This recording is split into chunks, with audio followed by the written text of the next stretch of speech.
સાદા પ્રજનન દરમાં તમે જુઓ તો કુલ બાળકો છે ભાગ્યા કુલ સ્ત્રીઓ છે તો કુલ બાળકો 11,093 છે ભાગ્યા કુલ સ્ત્રીઓ 2 લાખ છે. 11,093 ભાગ્યા 2 લાખ ગુણ્યા 1,000 બરાબર આન્સર આવશે 95.465. એસએફઆર તો તમે જુઓ તો એસએફઆરની ગણતરી ગયા એક્ઝામ્પલમાં આપી દીધેલી, અહીં તમારે કરવી પડશે એસએફઆર. તો એસએફઆરની આપણે ગણતરી ઉપર કોષ્ટકમાં બતાવી દીધી છે. એસએફઆર એટલે 10 ગુણ્યા 26 ભાગ્યા 1,260 જે કોષ્ટકમાં કરેલી છે. તેથી આપણે ડાયરેક્ટ ટીએફઆરની ગણતરી કરીશું. તો ટીએફઆર બરાબર સિગ્મા એસએફઆર ગુણ્યા આઈ, તો સિગ્મા એસએફઆર 372 છે ગુણ્યા 5 બરાબર 1860 થશે. અને છેલ્લે સીબીઆર, તો સીબીઆરમાં કુલ બાળકો ભાગ્યા કુલ વસ્તી, તો 11,093 ભાગ્યા કુલ વસ્તી આપી છે 4 લાખ, તો 11,093 ભાગ્યા 4 લાખ ગુણ્યા 1,000 બરાબર 27.7325 દર હજારે. આમ આપણે 4 પદની ગણતરી કરી શકીએ છીએ. સર એક ક્વેશ્ચન છે, વસ્તી વિષયક માહિતીનો વ્યવહારમાં ઉપયોગ શું છે સર? બરાબર છે, સોહેલે જે પ્રશ્ન પૂછ્યો છે, આપણે ગયા શુક્રવારે પણ જુદા જુદા ઉપયોગોની વાત કરી કે વસ્તી વિષયક આંકડાઓની ઘણી બધી ઉપયોગિતાઓ છે અને તેના વ્યવહારિક ઉદાહરણો પણ છે. તો વ્યવહારિક ઉદાહરણોમાં આપણે ઘણી બધી વાત કરી હતી, જીવન કોષ્ટકોની પણ વાત કરી હતી. આજે આપણે ઇન્ટરનેટ પરથી એક ક્લિપ લઈશું અને વસ્તી વિષયક આંકડાનો ઉપયોગ ક્યાં થાય છે તેની આપણે ચર્ચા કરીશું. તો વસ્તી વિષયક આંકડાનો ઉપયોગ સેક્સ રેશિયો, જાતિ પ્રમાણ શોધવા માટે કરવામાં આવે છે. જે આપણે ઇન્ટરનેટ પરથી માહિતી મેળવી છે, જેની માહિતી નીચે પ્રમાણે છે. આપણે મિત્રો જાણીએ છીએ, વિદ્યાર્થી મિત્રો, કે દર 10 વર્ષે વસ્તી ગણતરી આપણા દેશમાં કરવામાં આવે છે. હાલ પણ અત્યારે વસ્તી ગણતરી અભિયાન ચાલી રહ્યું છે. તો તમે જુઓ તો આપણે વસ્તી વિષયક આંકડાની ઉપયોગિતા અથવા વ્યવહારિક ઉદાહરણ સમજવા માટે આપણે એક માહિતી લીધી છે, ડેટા લીધા છે. જે ડેટા છે 2001ની વસ્તીના, જેમાં તમે જુઓ તો 2001માં ગુજરાતની વસ્તી હતી 5,05,96,992 કુલ વસ્તી હતી. તેમાંથી 2,63,44,053 પુરુષો હતા, જ્યારે 2,42,52,939 સ્ત્રીઓ હતી. તો તમે જોઈ શકો છો ગુજરાતમાં પુરુષો કરતાં સ્ત્રીઓનું પ્રમાણ ઓછું છે. તે જ રીતે કચ્છમાં કુલ વસ્તી 15,26,321 હતી, જેમાં પુરુષો 7,42,335 હતા. 7,82,335 છે. સ્ત્રીઓ 7,43,986 હતી. તે જ રીતે બનાસકાંઠામાં કુલ વસ્તી 25,02,843 હતી અને પુરુષો 12,96,415 હતા. સ્ત્રીઓ 12,06,428 હતી. તે જ રીતે પાટણમાં 11,81,941 પુરુષોની કુલ વ્યક્તિઓની વસ્તી છે અને પુરુષો એમાં 6,11,486 હતા, જ્યારે સ્ત્રીઓ 5,70,455 હતી. તો તમે મિત્રો જોઈ શકો છો દરેકમાં પુરુષોનું પ્રમાણ થોડું વધારે છે અને સ્ત્રીઓનું પ્રમાણ થોડું ઓછું છે. તે જ રીતે આપણે મહેસાણા માટે પણ જોઈ શકીએ છીએ કે મહેસાણાની વસ્તી 18,37,696 હતી, જેમાં પુરુષો 9,54,006 હતા, જ્યારે સ્ત્રીઓ 8,83,690 હતી. તે જ રીતે સાબરકાંઠા, ગાંધીનગર, અમદાવાદ, સુરેન્દ્રનગર, રાજકોટ, જામનગર, પોરબંદર, જૂનાગઢ, અમરેલી, ભાવનગર, આણંદ, પંચમહાલ, ખેડા, દાહોદ, વડોદરા, નર્મદા, ભરૂચ, સુરત, ડાંગ, નવસારી, વલસાડ, આ બધાની માહિતી તમે જોઈ શકો છો. હવે માહિતી પછી તમે એક વસ્તુ બીજી પણ પ્રેડિક્ટ આપણે કર્યું છે. The highest density of 718 person per square kilometer was observed in the district of Ahmedabad, while the least density of 33 person per square kilometer was of the Kutch district estimated. આ શું કહેવા માગે છે કે અમદાવાદમાં ડેન્સિટી એટલે શું, ઘનતા, વસ્તીની ઘનતા. તો અમદાવાદમાં દર ચોરસ કિલોમીટરે 718ની વસ્તી છે, જ્યારે કચ્છમાં સૌથી ઓછી વસ્તી દર ચોરસ કિલોમીટરે ફક્ત 33 વ્યક્તિઓની જ છે. આમ અમદાવાદ વધારે પડતું કન્જસ્ટેડ છે. In the decade of 1991-2001, the sex ratio of Gujarat has reduced significantly from 934 to 921. This is very important. તમે જુઓ તો 1991ની વસ્તી ગણતરી થઈ અને 2001ની વસ્તી ગણતરી થઈ, તો તમે જુઓ તો 1991માં સેક્સ રેશિયો 934નો હતો, જ્યારે 2001માં સેક્સ રેશિયો કેટલો થયો, 921 થયો. Including projected population of earthquake affected area. તમે જોઈ શકો છો કે ભૂતકાળમાં ભુજમાં ને એમાં મોટો ધરતીકંપ આવ્યો હતો, તે ધ્યાનમાં લેવા તેનું અનુમાન કરવામાં આવ્યું છે.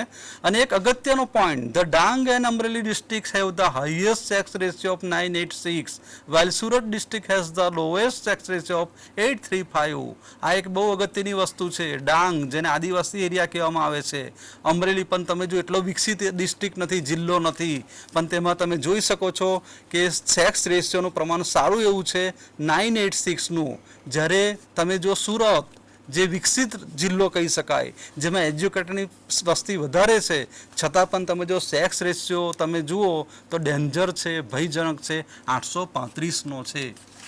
સર, એક ક્વેશ્ચન છે, સેક્સ રેશિયો એટલે શું? હા, બહુ અગત્યનો ક્વેશ્ચન પૂછ્યો આપે. તો સેક્સ રેશિયોને ગુજરાતીમાં જાતિ પ્રમાણ કહેવામાં આવે છે. જાતિ પ્રમાણ એટલે કે દર 1000 પુરુષે સ્ત્રીઓનું પ્રમાણ. જો આપણે 986 સેક્સ રેશિયો હોય તો 986નો અર્થ એવો થાય કે તે રાજ્યમાં અથવા તે પ્રદેશમાં અથવા તે જિલ્લામાં દર 1000 પુરુષે 986 સ્ત્રીઓ છે. અને અહીં આપણે જોઈ શકીએ છીએ, તમે જુઓ અહીં આપણે બહુ સરસ કમ્પેરિઝન લીધું છે કે 1991ની વસ્તી અને 2001ની વસ્તીનું આપણે કમ્પેરિઝન લીધું છે સેક્સ રેશિયો માટેનું, જાતિ પ્રમાણનું. તો તમે જોઈ શકો છો ગુજરાતમાં 1991માં જાતિ પ્રમાણ 934 હતું. તો સોહેલભાઈ, 934નો અર્થ શું થાય? 1000 પુરુષ હોય તો ગુજરાતમાં 934 સ્ત્રીઓ છે, તેથી સ્ત્રીઓની ઘટ દેખાય છે. અને તમે જોઈ શકો છો 2001માં તમે જો ઘટ વધી ગઈ છે, 934થી ઘટીને 921 થઈ. અને એટલા માટે સરકારશ્રી, આપે પ્રશ્ન પૂછ્યો કે આનો વ્યવહારિક ઉદાહરણ કયો, તો વ્યવહારિક ઉદાહરણમાં તમે આવી શકે કે તમે આ ડેટા પરથી નક્કી કરી શકો, સરકાર પણ નક્કી કરી શકે. અને આપણી સરકાર જાગૃત થઈ ગઈ છે. એ તમે જો બેટી બચાવો અભિયાન જેવા અભિયાન ચાલુ કર્યા છે. કેમ ચાલુ કર્યા છે? આપ જોઈ શકો છો કે 934 સ્ત્રીઓ હતી 1000, તેને બદલે ઘટીને 2001માં 921 થઈ છે. ઓકે. તે જ રીતે કચ્છમાં 1991ની જાતિ પ્રમાણ 964 હતો, જ્યારે 2001ના વર્ષમાં 951 થયો. બનાસકાંઠામાં 1991માં જાતિ પ્રમાણ 934 હતો, જ્યારે 2001માં 931 થયો. પાટણમાં 1991ના વર્ષમાં 944 હતો, જ્યારે ઘટીને તે 933 થયો.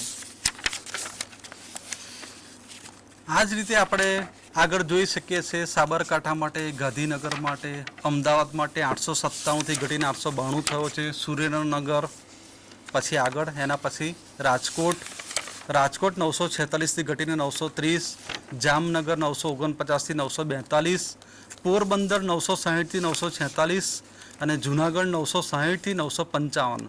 હવે અહીં આપણે ગ્રીન લાઇટ કરી છે, તમે જોઈ શકતા છો ગ્રીન. તો અમરેલી ગ્રીન બતાવે છે. કેમ ગ્રીન? અમરેલી તમે જુઓ તો ડિસ્ટ્રિક્ટ જાતિ પ્રમાણમાં ખૂબ આગળ છે. તમે જો દર 1000 પુરુષે અમરેલીમાં 985 સ્ત્રીઓ છે, જ્યારે 2001માં વધીને 985 ને બદલે 986 થઈ. તો અમરેલી અને ડાંગ એ એવા જિલ્લા છે કે જેમાં તમે જો જાતિ પ્રમાણ જળવાઈ રહ્યું છે અથવા બેલેન્સિંગ છે. તેના પછી આપણે વાત કરીશું એના પછીના આણંદ, ખેડા, પંચમહાલ, વડોદરા, નર્મદા, ભરૂચ, સુરતમાં તમે જોઈ શકો છો રેડ સિગ્નલ છે. કેમ રેડ સિગ્નલ? તો સુરતમાં જાતિ પ્રમાણ 901 હતું, તે ઘટીને 835 થઈ ગયું છે. તો તમે જો ડિફરન્સ ઘણો બધો મોટો છે. સુરતમાં તમે જો દીકરીનું પ્રમાણ ઘણું બધું ઓછું છે. વસ્તીમાં તમે જો 10 વર્ષની વસ્તીમાં દીકરીનું પ્રમાણ ઘટી ગયું છે, તેથી આપણે ત્યાં ધ્યાન કેન્દ્રિત કરવાની જરૂર છે. જ્યારે ડાંગ, મેં તમને વાત કરી કે ડાંગ છે, પંચમહાલ છે, એ બધા આદિવાસી એરિયા છે. તે આદિવાસી એરિયામાં તમે જુઓ તો ઉપરથી તમે જુઓ તો રિવર્સ પ્રોસેસ છે. સુરત કરતાં ડાંગની પ્રોસેસ રિવર્સ છે. 907થી પહેલાં 835 થયા, ત્યાં ડાંગમાં તમે જુઓ દીકરીઓનું પ્રમાણ 983થી વધી ને 986 થયું. તો આમ વસ્તી વિષયક આંકડાની મદદથી આપણે આ રીતના નીતિ વિષયક નિર્ણય લઈ શકીએ છીએ. જે ઉપર વાત કરી તે પ્રમાણે Dang and Amreli district have the highest sex ratio of 986 while Surat district has the lowest sex ratio. Example 6. એક શહેરની કુલ વસ્તી 3 લાખ છે, તેમાં સ્ત્રીઓની વસ્તી 50% છે અને સ્ત્રીઓમાં પ્રજનન વય ધરાવતી સ્ત્રીઓ કુલ સ્ત્રીઓમાં 48% છે. જો તે શહેરનો વાર્ષિક સાદો પ્રજનન દર 34 હોય તો તે શહેરમાં કુલ કેટલા નવા બાળકો જન્મશે? અહીં આપણે રકમમાં જોઈ શકીએ છીએ, ઉપર રકમની સ્લાઇડમાં જોઈ શકીએ છીએ કે શહેરની કુલ વસ્તી 3 લાખ છે અને તેમાં જુઓ તો સ્ત્રીઓની વસ્તી 50% છે. હવે આપણે જો પ્રજનન દર મેળવવો હોય તો સૌપ્રથમ તો આપણે જાણીએ છીએ કે સ્ત્રીઓની સંખ્યા ફાઇન્ડ આઉટ કરી દેવી પડશે. કારણ કે કુલ વસ્તીમાં પુરુષો સ્ત્રીઓનો સમાવેશ થાય છે. તો 3 લાખની વસ્તીના 50%, તો 3 લાખ ગુણ્યા 50 ભાગ્યા 100 કરવાથી 1,50,000 સ્ત્રીઓ મળી જશે. તો 1,50,000 સ્ત્રીઓ છે અને તમે રકમમાં જુઓ તો રકમમાં આપેલું છે કે સ્ત્રીઓમાં પ્રજનન વય ધરાવતી સ્ત્રીઓ કુલ સ્ત્રીઓના 48% છે. તો 1,50,000ના 48%, તો 1,50,000ના 48% થશે 7,20,000. તો 72,000 થશે, 72,000 થશે અને 72,000 સ્ત્રીઓ પ્રજનન વયમાં છે. હવે રકમ તમે વાંચો, તેમાં કયું છે સાદો પ્રજનન દર 34 આપેલો છે. તો બોલો સાદો પ્રજનન દર એટલે શું? તો 1,000 સ્ત્રીઓ હોય તો 34 નવા બાળકોને જન્મ આપે. પ્રજનન દરનો અર્થ શું થાય? જો 34 હોય સાદો પ્રજનન દર તો 1,000 સ્ત્રીઓ હોય તો 34 નવા બાળકોને જન્મ આપે. તો અહીં આપણે 72,000 સ્ત્રીઓ છે પ્રજનન વયમાં, તો 72,000 સ્ત્રીઓ હોય તો 72,000 ગુણ્યા 34 ભાગ્યા 1,000 બરાબર 2,448. તો 2,448 નવા બાળકો જન્મશે. આમ આપણે સાદા પ્રજનન દરની મદદથી વસ્તીમાં કેટલો વધારો થશે તે આપણે જાણી શકીએ છીએ.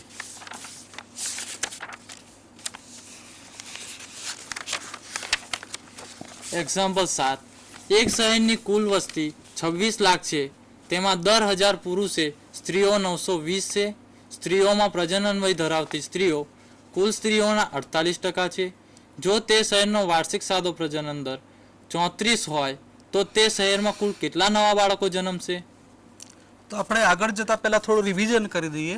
તો આપણે શરૂઆત એક્ઝામ્પલથી કરી કે 2 શહેરના એક્ઝામ્પલની વાત કરી કે 2 શહેર આપેલ હોય. રીત નંબર 1 આપણે એ વાત કરી કે 2 શહેર આપેલા અને કયું શહેર આરોગ્યની દ્રષ્ટિએ ચડિયાતું, તેમાં આપણે 4 વસ્તુ ફાઇન્ડ કરતા હતા. અહીં આપણે જોઈ શકીએ છીએ કે શહેરની વસ્તી 26 લાખ છે અને તેમાં દર 1000 પુરુષે 920 સ્ત્રીઓ છે.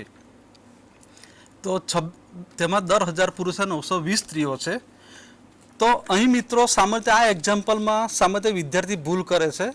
બધા વિદ્યાર્થી સામાન્ય એક્ઝામમાં લખે છે દર 1000 પુરુષે 920 સ્ત્રીઓ, તો 26 લાખે કેટલી?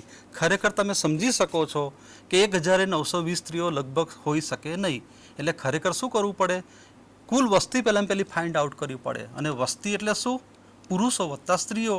તો અહીં તમે જો પુરુષો કેટલા આપ્યા છે, તો પુરુષો તમને આપ્યા છે 1,000 પુરુષો અને 920 સ્ત્રીઓ છે. તો 1,000 વત્તા 920 બરાબર કુલ વસ્તી કેટલી થશે? 1920 થશે. હવે 1920ની વસ્તીએ રકમ વાંચીએ તો 1920ની વસ્તીએ કેટલી સ્ત્રીઓ છે? 920 સ્ત્રીઓ છે. તો 1920 920 સ્ત્રીઓ, તો 26 લાખે કેટલી? તો 26 લાખ ગુણ્યા 920 ભાગ્યા 1920 કરવા પડશે. તો આન્સર આવશે, તમે ચેક કરી શકો છો આન્સર 26 લાખ ગુણ્યા 920 ભાગ્યા 1920 કેટલા આવે છે? 12,45,833 આવે છે. આવે છે. તો 12,45,833 આવે છે. હવે તમે જુઓ તો 12,45,833 આવ્યા અને તમે રકમ વાંચો 12,45,833માં હવે હું સોહેલને કહીશ કે એ ગણતરી કરશે 12,45,833 આવ્યા અને તેમાં કહ્યું છે કે 48% સ્ત્રીઓ પ્રજનન વયમાં છે. એનો અર્થ શું કરવું પડશે સોહેલભાઈ? 12,45,833 છે તેના તમારે 48% ફાઇન કરવા પડશે. 12,45,833 તો 5,98,000. ઓકે, બરાબર 5,98,000. તો 5,98,000 સ્ત્રીઓ શું આવી? પ્રજનન વયમાં આવી. તો આપણે શું કર્યું? શરૂઆતથી કુલ વસ્તી હતી તેમાંથી આપણે પહેલી સ્ત્રીઓ ફાઇન્ડ આઉટ કરી કાઢી અને સ્ત્રીઓ ફાઇન્ડ આઉટ કર્યા પછી આપણે શું કર્યું? બધી સ્ત્રીઓને ધ્યાનમાં નથી લેવાની, તેમાંથી પ્રજનન વય ધરાવતી સ્ત્રીઓને ધ્યાનમાં લેવાની છે. તો પહેલું સ્ટેપ આપણે કુલ વસ્તીમાંથી સ્ત્રીઓ ફાઇન્ડ કરી, બીજું સ્ટેપ સ્ત્રીઓમાંથી પ્રજનન વય ધરાવતી સ્ત્રીઓ ફાઇન્ડ આઉટ કરી અને પ્રજનન વય ધરાવતી સ્ત્રીઓ કેટલી આવી? પ્રકાશ, પ્રજનન વય ધરાવતી સ્ત્રીઓ 5,98,000 સ્ત્રીઓ આવી. હવે તમે જુઓ તો રકમમાં તમને સાદો પ્રજનન દર 34 આપી દીધેલ છે. તો સાદો પ્રજનન દર એટલે શું? 1,000 સ્ત્રીઓ હોય તો 34 નવા બાળકોને જન્મ આપે. તો હું પ્રકાશને કહીશ કે ગણતરી ચેક કરશે. 1,000 સ્ત્રીઓ હોય તો 34 નવા બાળકોને જન્મ આપે. તો 5,98,000 સ્ત્રીઓ હોય તો 5,98,000 ગુણ્યા 34 ભાગ્યા 1,000 તો આવશે 20,332. 20,332 આવે. 20,332 નવા બાળકો જન્મશે. તો આ પ્રમાણે આપણે કેટલા નવા બાળકો જન્મશે તે આપણે ફાઇન્ડ આઉટ કરી શકીએ. હવે તમે જોયું કે આપણે વાત આજે કરી કે જીવન જે વસ્તી વિષયક આંકડા છે તેના વ્યવહારિક ઉદાહરણની પણ વાત કરી. તો વ્યવહારિક ઉદાહરણમાં તમે એક વ્યવહારિક ઉદાહરણ લીધું સેક્સ રેશિયો અથવા જાતિ પ્રમાણ ફાઇન્ડ આઉટ કરવા માટે, બરાબર? તો સેક્સ રેશિયો ફાઇન્ડ આઉટ કરવા માટે આપણે જુદા જુદા ડેટા પણ જોયા અને ડેટા પરથી આપણે કન્ક્લુઝન કર્યું કે સ્ત્રીઓનું પ્રમાણ ઘટતું જાય છે, એના માટે શું પગલાં લેવા. હવે આપણા સિલેબસ પ્રમાણે આ એકચ્યુઅલ એક્ઝામ્પલ લીધો, પણ સિલેબસ પ્રમાણે અને જે વીમા કંપનીઓ જેનો બહુ મોટા પાયે ઉપયોગ કરે છે, જેની આપણે જન્મ મરણના આંકડામાં ગયા શુક્રવારે વાત કરી હતી કે જન્મ મરણના આંકડાની અનેક ઉપયોગિતાઓ છે. એ ઉપયોગિતા પૈકી એક અગત્યનો ઉપયોગ છે જીવન કોષ્ટકો. જીવન તો જીવન